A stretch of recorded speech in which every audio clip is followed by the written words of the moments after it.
పాయిరం కొద్ది తెచ్చుకున్న పటాసులు కొన్ని వేల్తాయి, ఇంకొని తుస్సుమంటాయి. అట్లనే తెలంగాణ జనాలు ఏరిగోరి తెచ్చుకున్న కాంగ్రెస్ సర్కార్ పటాసులు ఎట్లున్నాయి అనేది ఒకసారి చూద్దాం.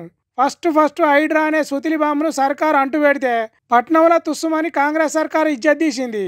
తర్వాత హెచ్సియు అడవి భూముల లక్ష్మీబాంబు వేలింది, కానీ అది కాంగ్రెస్ సర్కార్ ఒడిలోనే పడి ముఖం మొత్తం నల్లగా తడి చేసింది.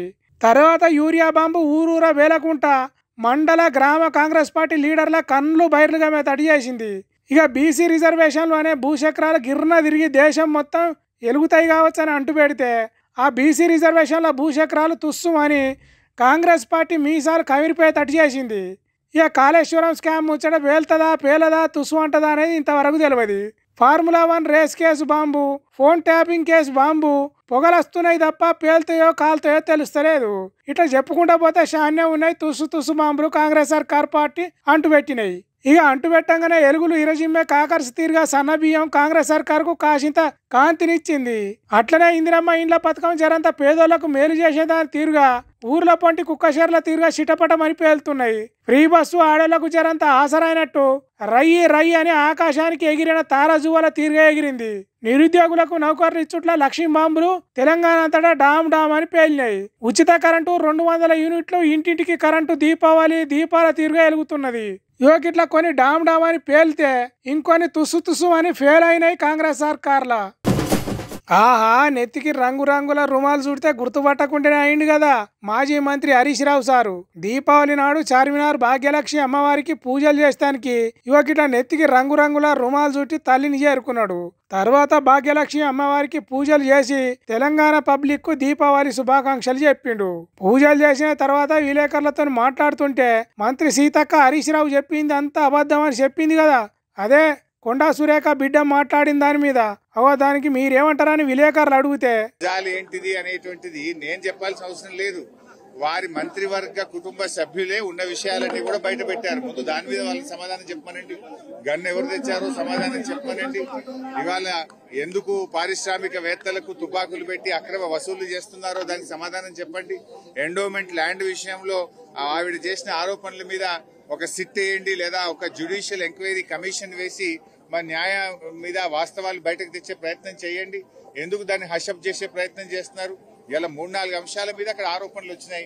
వాటి అన్నిటి మీద ఒక సిట్టింగ్ జడ్జితో జ్యుడిషియల్ ఎంక్వైరీ వేయండి, అన్ని విషయాలు బయటకు వస్తాయి. అంతే కదా, ఏం జరిగింది అని తెలుసుకునే దానికి సిట్ వేసుడు, ఎంక్వైరీలు చేసుడు, కమిషన్లు కమిటీలు వేసుడు ఒక ప్రతిపక్షాల మీదనే కాదు, తప్పు జరిగిన ప్రతి చోట వేయచ్చు. కానీ ఎందుకు వేస్తలేరు అన్నట్టు ఆ శంప ఈ శంప వాయించినట్టు చెప్పిండు. తప్పు చేయకపోతే పోలీసులు మంత్రి గారింటికి ఎందుకు పోయారు? తప్పు చేయకపోతే మంత్రి గారి కుమార్తె ముఖ్యమంత్రి సన్నిహితులే సెటిల్మెంట్ చేశారని చేసే ఆరోపణ మీద ప్రభుత్వం ఎందుకు సమాధానం చెప్తలేదు?